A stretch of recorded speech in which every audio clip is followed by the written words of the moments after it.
So now that you've got your certificate of eligibility, what's next?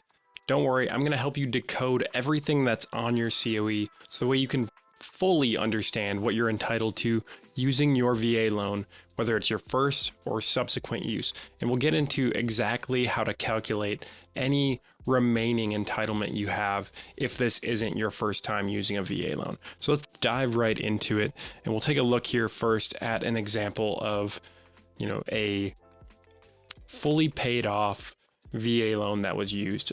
Starting off at the top of the COE, you see that you've got some admin data, name of the veteran, social security number, and then you've got entitlement code, branch of service, and funding fee. I'm going to focus on entitlement code and funding fee here because the entitlement code, there's 11 different entitlement codes, and it really just explains, what era you served in, or it denotes whether you were a surviving spouse of a POW MIA, or if you were a qualifying reservist or National Guardsman in that case. And then there's also a code for having used your VA loan and having it fully restored, and that's code number 5, which typically you'd get after you've paid off that loan and apply again to use your VA loan. They would update that code in the system. So that's why, for example, this one, it still says code 10, which was for the Persian Gulf War and anything really past that point, including Iraq, Afghanistan since then. And then you see the funding fee. So you can either be exempt or you can be non-exempt. Most of us will probably be non-exempt, especially if you're still on active duty. But if you're a veteran and you're collecting VA disability, you may be exempt in that scenario. Or if you're on active duty and you received a Purple Heart, you will also be exempt in that situation as well. There are a few others, but those are the two primary ones that you'd probably come across. As you get a little bit further down here, you'll see the previous loans that have used any VA loan entitlement. For example, this one back in 2020 was the first time that I used a VA home loan, and that loan amount was $218,922 for the amount of $54,730, which was 25% of that loan amount that I was entitled to. And, since then, the loan has been paid in full, so I no longer have any entitlement that's charged against me for my VA loan. So if I wanted to go out and buy another home, I would have the full entitlement. And as we get into that, we'll get into the next example here shortly, but your entitlement is based on your county loan limit. So this one, for example, was in Columbia County, Georgia, and the loan limit for Columbia County, Georgia is $766,550, which 25% of that comes out to $191,637.50, being the maximum entitlement. There's no way that I was going to be buying a home for $766,000. Obviously, I went much lower on that. So I would have had excess entitlement left over, which as we get into this next example, you'll be able to see that this is one that is still active, has not been paid off. But if this person wanted to, turn this home into an investment property and purchase another home using their VA loan, they would still be entitled to a good amount of money. Really, this is in Columbia County again.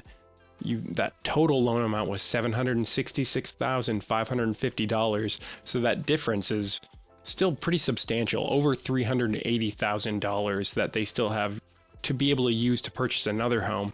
So if they wanted a home that was a similar size, similar price point, something along those lines, they would still be able to do that while keeping this other VA loan active and turning that into an investment property.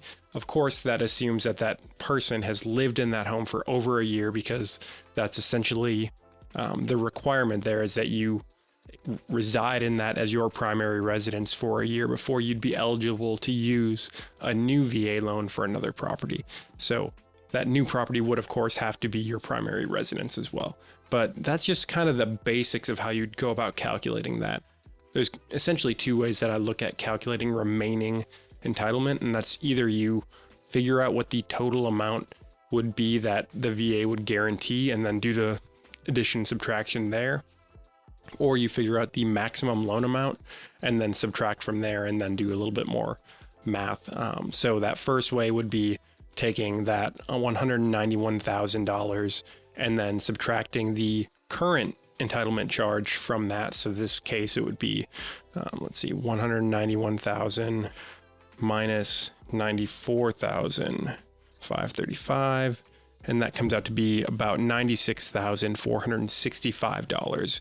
It's probably a little bit more than that because I didn't add the extra to that 191, but that's roughly how much they would still guarantee. The other way, you could take that $766,550 and subtract $378,140, and that means that you would essentially be able to buy a home that's $388,410 left with that entitlement and still have it fully guaranteed.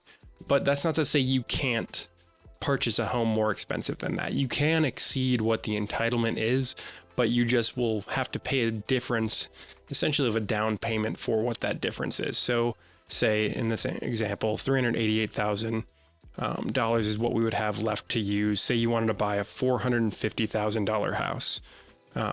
And so you'd take that 450,000 minus 388 and you end up with 62,000. So you'd essentially pay a down payment on that 62,000 to make sure that you're covering that difference. So that way the VA loan is still guaranteeing the right amount. So that way you can, get all of the benefits from the VA loan, including those great rates, having no PMI, because that's really one of the biggest factors in why you would want to choose a VA loan to begin with. But I hope this was helpful. If you want to find out a little bit more about the VA loan process, click this playlist up here where you'll be able to see more VA loan related videos.